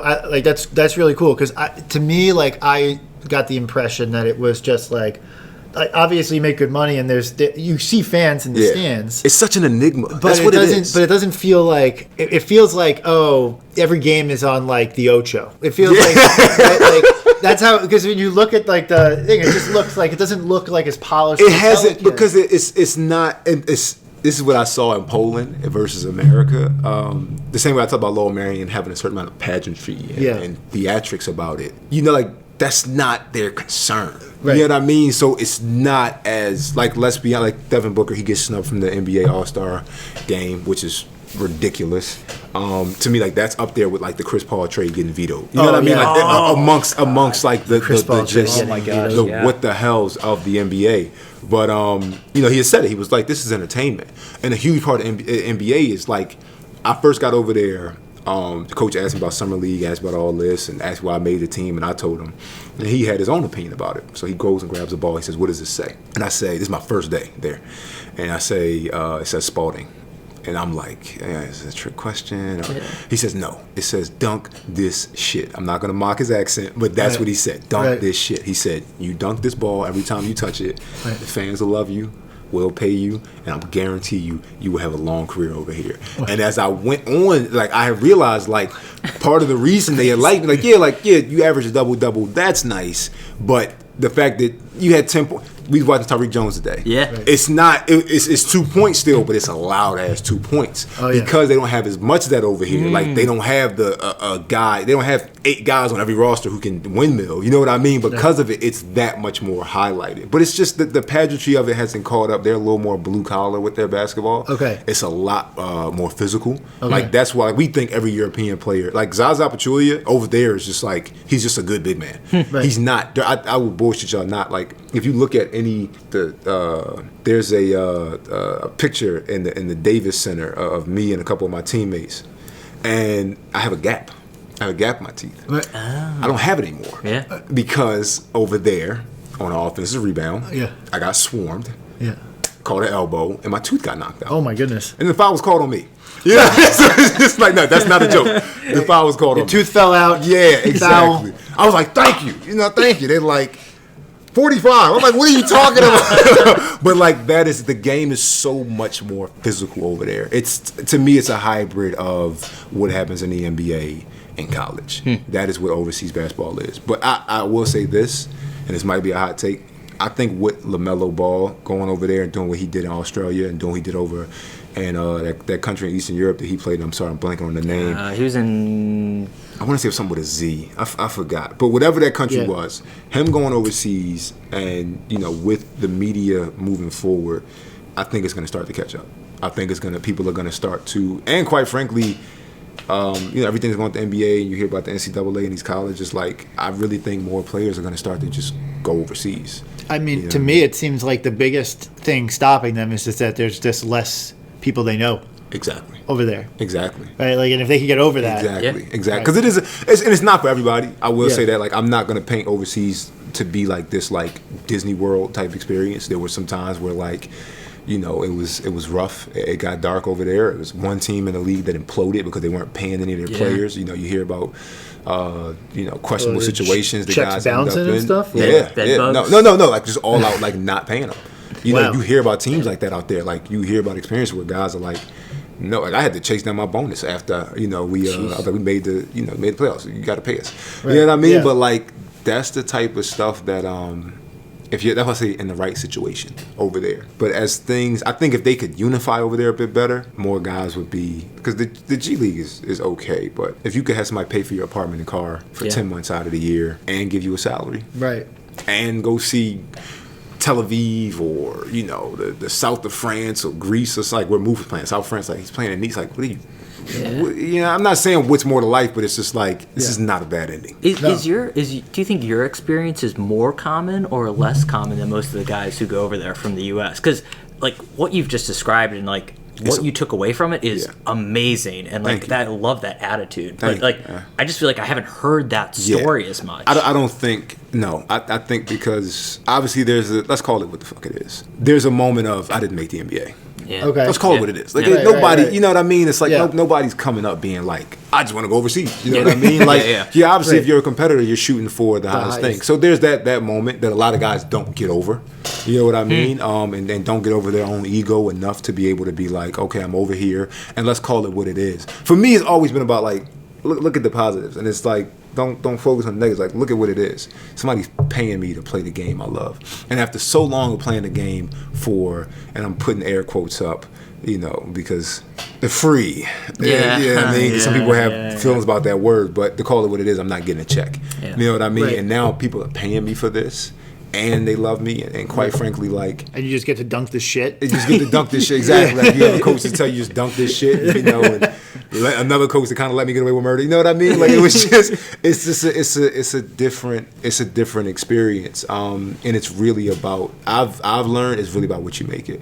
You know, you could have guys go overseas and they could all be on the same team. Yeah. And they'll all come home giving you different perspectives about what you make it. And for me, I was like, after the way my career went here, which, you know, I love Villanova basketball, but I wasn't satisfied with my career as a competitor. Like, the fuck are you, like, we talked about it. I didn't play my junior year. I'm not satisfied with that. You know what I mean? I don't like the way my career ended here. I didn't like the fact that we didn't end in a win. And you know what I mean? Like, it was, for me, it was a soul searching time, and overseas is what you make it. It seems like you found a lot of peace with yourself. And then though you kind of, it ended abruptly, right? Yes. So you tore your ACL. Yes, at LaSalle of all places. Yeah. It's funny. Coach Ash was joking with me one day. That's why your ass got hurt, because you didn't call me before you came up there. And I was just like, I was like, shit, butterfly effect. Maybe that phone call would have delayed something. But another thing that, you know, and I bullshit you not, I can wholeheartedly say I'm happy.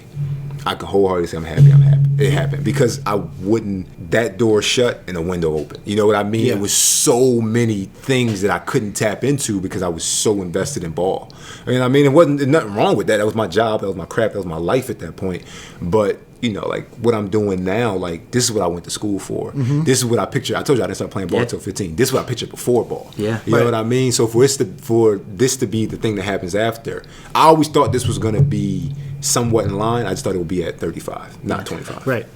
Hey, but to get a jump on this is Exactly. I think you're spot on. It's a blessing. Yes, it's man. a blessing. It's a blessing. Maybe in disguise at first, but Yeah, I yeah. think it's already kind of playing out. So let's get into that because we're going on quite a bit of time here. Yeah, but my fault. No. Tear. You got to break it up in two parts. I don't give a shit. I'm sorry. No, it's amazing. Thank you, man. Thank you. So you start. What came first? Did you start the network first, or did you start the podcast /show? Sorry, wait. first? Can we actually back up? what's up? I want to hear a little bit about like what kind of sparked your interest in media? Oh, like, yeah, if that's you a go good- back to like high school, I've always been an entertainer.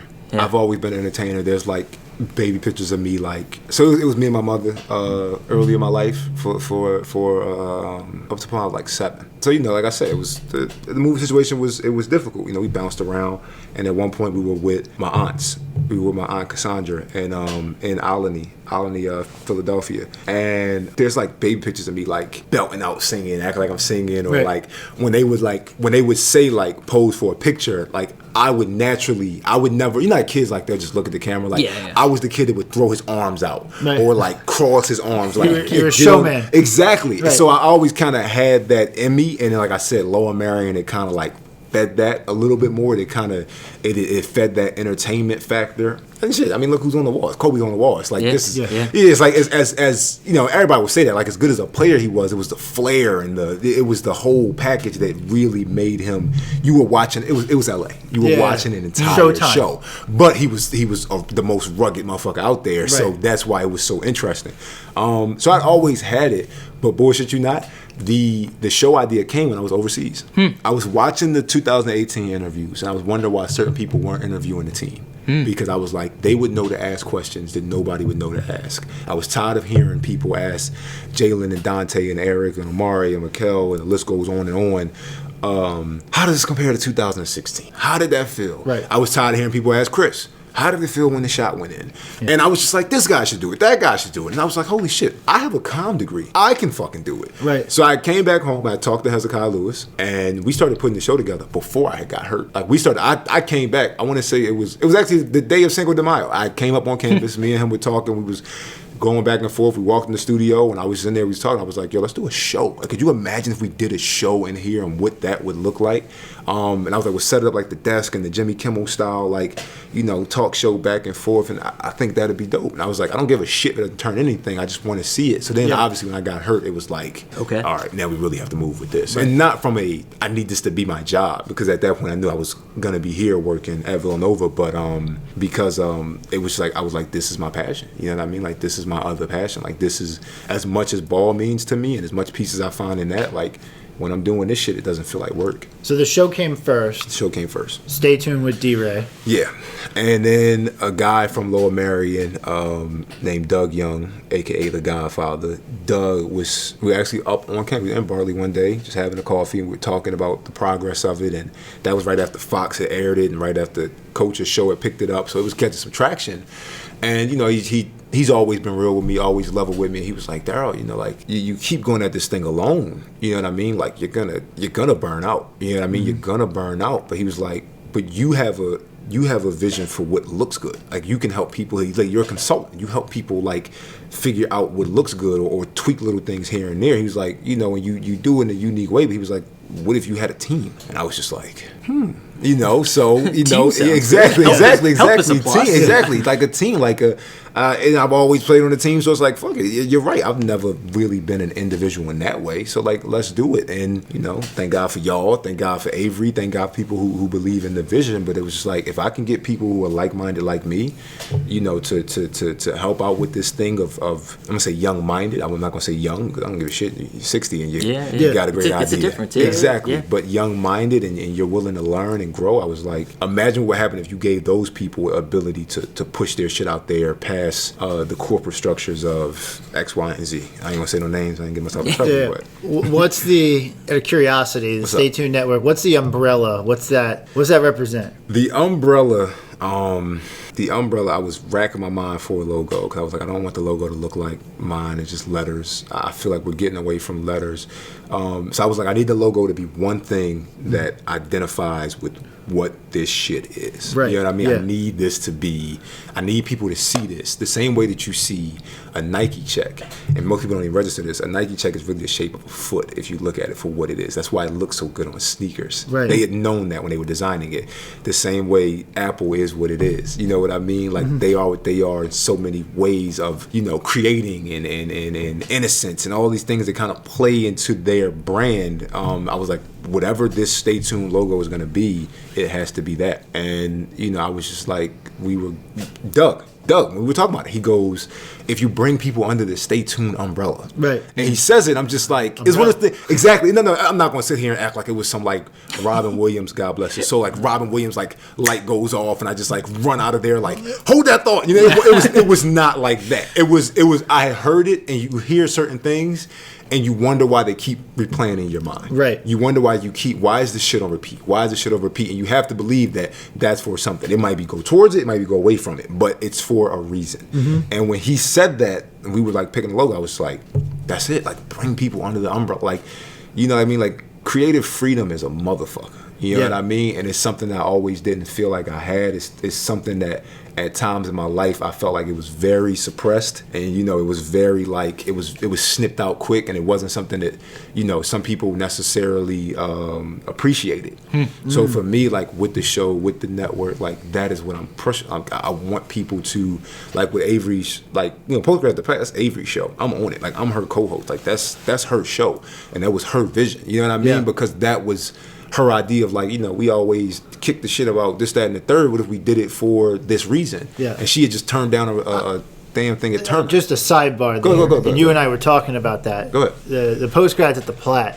Thank you. If you're not watching it, and you listen to this podcast, you got to watch it. Thank you, man. It is, I said this to you, I texted you last night, I was saying this to you. It is literally like complex, like Netflix. Thank you, it man. could go on that stuff. Thank you, man. Today. Thank you. I have to say, when I was watching it, there were multiple times where I audibly went, Yeah. and I was like, I'm like sitting at my desk watching it, like, And that's the point. doing? And Yeah. that's the point. Like, that's what we want people to do. Like I said, I don't want anything. Like I tell people, like I don't want everything to look like my show. I want everything to look different. Like y'all, y'all are part of the network, and it was just like obviously y'all been doing y'all thing before. Y'all been doing y'all thing beforehand. Ain't nobody make y'all. Y'all made yourselves, but it's like y'all enthusiasm, y'all passion, y'all ability to look at this game and look at this team and look at this school and say we have a perspective to offer that is not only unique but interesting, in the passion that y'all pour into y'all work. It's like, why the fuck wouldn't you want to work with somebody like that? You know what I mean? Because I'm so tired of the damn. I'm not gonna call them suits and ties, but the motherfuckers that operate like that. Right. It's not for me. I mean, what we try and do, and what you try and do, and it's clear, is like, hey, let's be real. Let's have a conversation. Like, let's talk. Yeah. And like real stuff happens Yeah. when you do that. Yeah. There's real magic to comedy. Like words matter. Exactly. Right? Exactly. And like there's real magic to Exactly. doing that. And Yeah. like Rob and I mean, we were kicking around like Yeah. one day literally having beers and barbecue. Yeah. Like, and we're just like, I mean, we were a little drunk. And I'm like, talking about throwing Some your of the best shoulder- ideas come at that I was time. gonna say, we've continued that throughout the podcast. throwing your shoulders back. I was like, I could do a fucking podcast. like, But y'all did it, and Yeah, that's yeah. the other part too. Yeah. That is the very underrated part of all this shit. It is one thing to time and time again say you want to do something, have this vision. To me, it's always been a vision without execution is just a hallucination. Yeah. So for y'all I to like be that. able to like, listen, we can Might do this. steal that one. And fuck it. I definitely stole it. That was not mine. But like y'all ability to execute on it, time in and time out, it's just like I said, like why wouldn't you want to work with something like that? so be honest. What drew? So we're now. So just we made this announcement, but we'll say it again. We're now under the Stay Tuned umbrella, figuratively and literally. What I just am so curious is like how'd we even get on your radar? Was it Shaq or was it? No. It was just like I'm listening to it and I'm like, these motherfuckers know what they talking about. You know what I mean? And Which is just hilarious. Really fools you. We tell everyone like we don't know shit. We're just talking. No. It's just okay. There are a million forums out there. Yeah. There are a million people, talking about X, Y, and Z and saying this, and I'm pretty sure Coach Wright gets a million texts a day of motherfuckers telling him what this guy needs to do and what that guy needs to do and all this other shit. And there's only so many of them that their opinion really could inaudible. You know what I mean? You say that.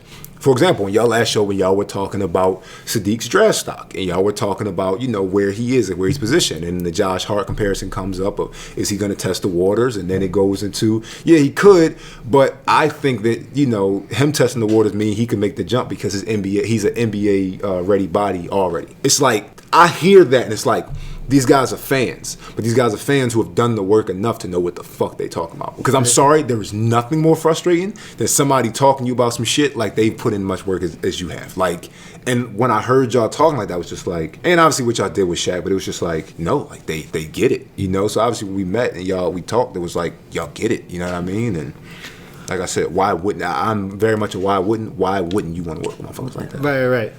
So what's the, if you fast forward a little bit, what's the long-term vision for you, for the Stay Tuned Network? Like, where do you want it to go? I mean, Stay Tuned Network is a production company. I think people get kind of scared by the network thing. It's like, damn, you about to try to go up against Fox and ESPN? It's like, it's a fucking production company. You know what I mean? Yeah. It's like Overbrook Films by Will Smith and them. Like, it's a production company. That's what we want to be.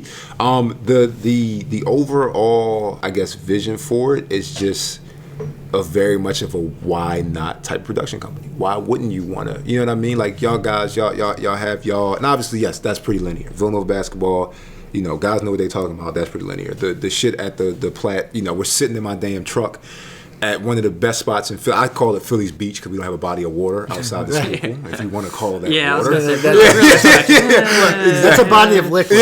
Exactly. Yeah. If you can't really call it water, it's like that's our beach. And I was like, well, what happens when people pull up to a beach and just talk? You have some of the best conversations. That's with that. And I want more people who have these visions of things that they want to do and they want to execute on realistically. I'm not saying let's do a show on Mars. It's like let Elon keep doing what he's doing and then we'll talk. But it's just there is something to be said about letting people create, and that's what I wanted to be. I want people to look at the umbrella and understand that you come under this like create, and I'm not gonna tell you how to do your thing. I don't want to I'll give guidance if you ask for it, but just go and create and see what happens with that, because you see so many ideas get shuffled to the end of the fucking deck because a corporation or someone with shareholders and X, Y, and Z, they don't believe in it. You know what I mean? Or that doesn't secure their bottom line. They don't think it's gonna that. And you hear about some ideas that have got delayed decades because the powers that be didn't have the vision for, like, shit, speaking of Elon Musk, I don't know if y'all know, like, Tesla was a company that started in the 70s. Yeah. The first time anybody heard of it. And obviously the gas company shut it down. Now, we see what's happening with the world. We see what's happening with global warming, everything going on. And it's like, we needed electric cars a while ago. Yep. Yeah. And now we're getting to the point where it's like, yo, we really fucking need them. You know what I mean? Like, in the next 5 years, probably going to be like, y'all don't understand. Like we really... I'm going to give you this electric car. Yeah, exactly. Because otherwise, otherwise, we're going to screw the planet. But it's just like I said, look at what happened. Look at how long it took for us to have a real electric car. And Lord knows they had this shit forever. Yeah. So for me, it's like, I don't want to be a part of that machine. Right, You know what right. I mean? I don't. I don't. And then So- I wanted to break into movies too. I like wanted it. to break into movies. For me, the main thing, I was a comm major here. The main thing for me was screenwriting. I was gonna say, you did some short movies Yes. on campus, Yes. right? Yes. The one with Janet Tucker, Phil Booth, and Mikal Bridges. Yes. And Denny Grace made a quick cameo in there. Yes, Shout I out remember Doug Rock. that. Yeah. But yeah, like that is much more of what my passion is. I love TV. Okay. I love radio / podcast, TV / YouTube or webcast. But for me, the cinema, feature-length films.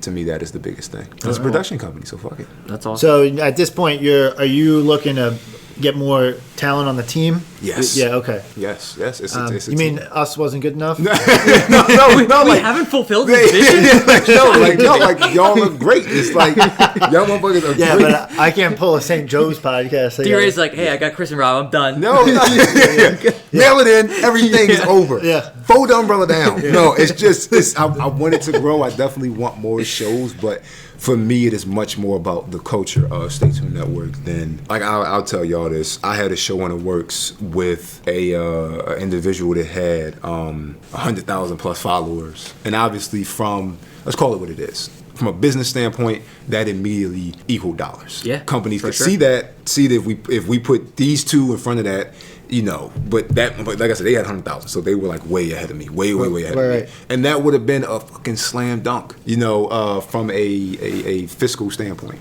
But that individual didn't want to work. Right. Didn't want to put in the work. Didn't Right. want to, didn't want to sacrifice certain things. Didn't want to sacrifice their own ego, at certain times. And they were already, moving like they were bigger than it. We didn't put out shit. And it was like, no, like go. And obviously, like, you take a step back. But for me, it is way more. I learned that here. And if I learned nothing else from him, it's secure Him the being culture. Jay Wright. Yeah, secure yeah. the culture. Yeah. Secure the culture. And I know that word gets thrown around a lot, but it'll get you. You see it in recent years. That'll make you way more successful than the flashy. If you had to compare it, like the high recruit to XYZ draft board, it's like if they don't fit into your culture, you're gambling everything. Right. You know what I mean? Right. You're just hoping to get lucky. Exactly. Right. And I don't fuck that. Yeah. No. All right, but so Stay Tuned Network, darting out. You're a media mogul in my mind already, Thank but you, man. Thank you. we're going together now. Yes, We're on this board together, exactly. going to the top. Exactly. Yeah. So I think that's like, to me, like I as much as I love watching, and we have that segment on called the Heart Monitor where we cover all the guys in the league, but like I think that is.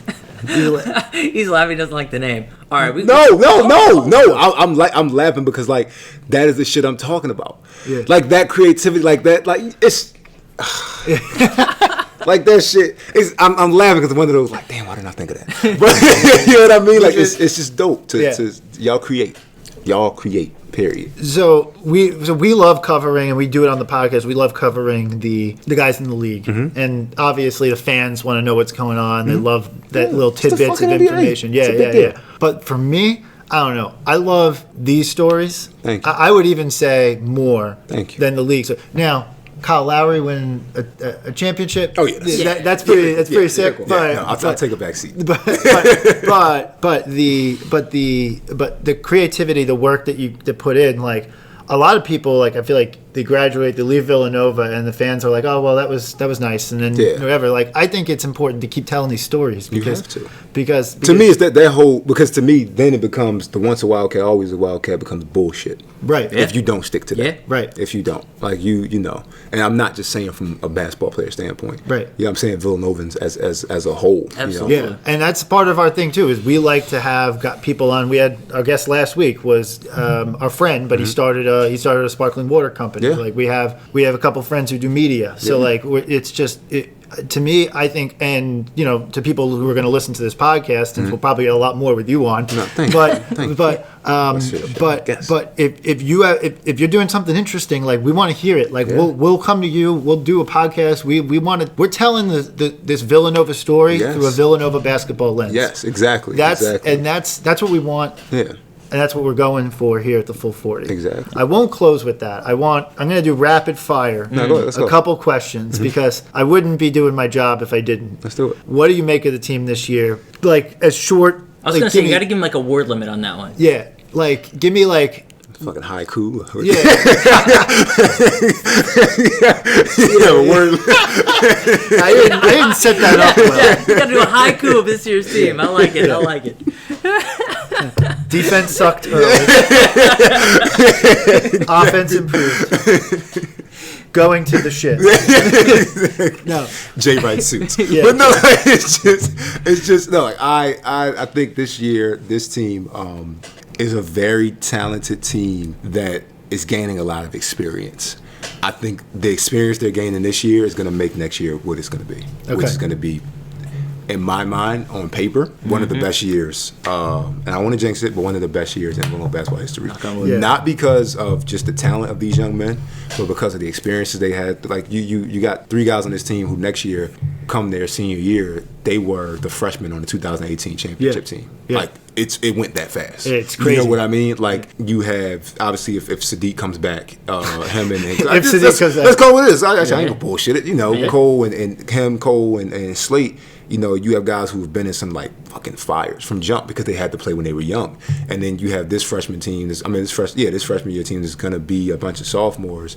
You add Caleb and Eric to the mix. Like I said, on paper it's great, but these guys have been through some shit. So for them, and the respect and the way they've upheld this culture, amazing. The thing that's impressive to me is that this team just seems to be devoid of baggage. Yeah. Like none. Yeah. No bullshit. Like it is just they're all cool. They're all a little bit different, but they're all cool. Exactly.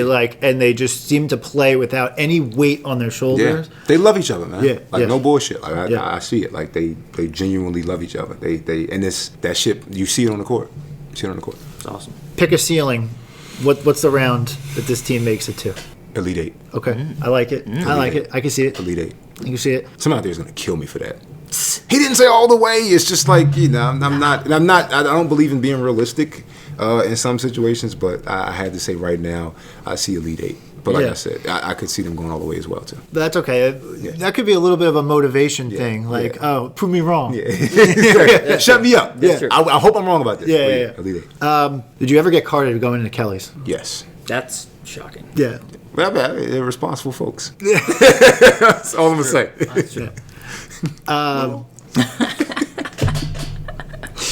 Favorite place to eat on campus? Cafe Nova. Cafe Nova. The chicken sandwich and fries there. Impeccable. Cafe Nova, which was known as... Don't say Kova. It was the Corner Grill. The Corner Grill, yeah. No, the Cafe Nova was the IK. Yeah. Okay. Yeah, no, my time. we're speaking of Chinese too. But it used to be called the Italian Kitchen and the Corner Grill. Oh shit! That whole area. Yeah. Yeah. I can see how that could be problematic. No, Cafe Nova. If you didn't play for Coach Wright, coach you would have liked to play for? Frank Martin. Oh, South Carolina. Yeah. Frank Martin. Yeah. To me, very similar man. Very similar man. Different way of executing their messages, but very similar in what they're preaching. Team you hated playing against? See, no, for sure. Was there a particular coach that you didn't like? No. It wasn't a Big East coach that I didn't like. I think my second. Not even Steve Wojciechowski? A little bit.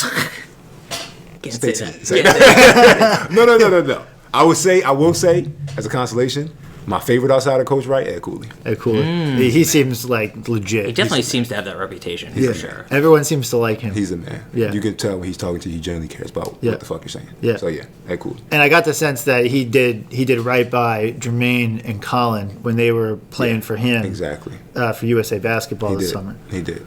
How many bed bugs did you get in Poland? None. You know the background of that?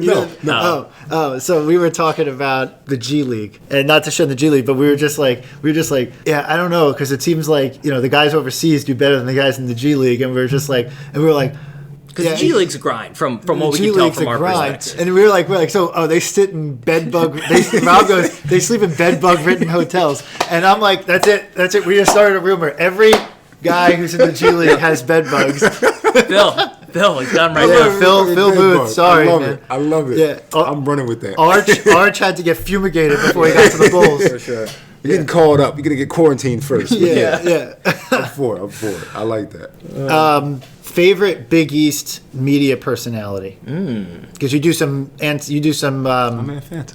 John Fanta? John Fanta. I wasn't sure if it was going to be Kim Adams because she seems cool too. She's the shit. No, Yeah. they're all great. Yeah. But John Fanta is just the 1-2 of me and him. He's definitely the one because I'm learning. You know how difficult live TV can be, but the 1-2 of me and him, John's my guy. That dude, they got to push him more. Yeah. He's so talented. They he's do. No, fun, they do push. I mean, he's the flagship guy. But I got to see him on Fox. Oh yeah, no, I would love to see him on a bigger stage. No disrespect to the Big East media team, they're doing great. Those guys work their asses off.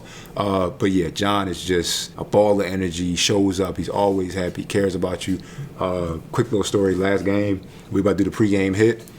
Me, him, and Matt Schumacher. We were about to start. I didn't have a tie. He whips out one for me. Like he's just that type of guy. Awesome. How short did you have to? Long did you have to tie it? Just button your damn jacket. Let's go. Get the show on the road. I got a last one. How bad of a nickname is the Three Basketeers? Oh my god,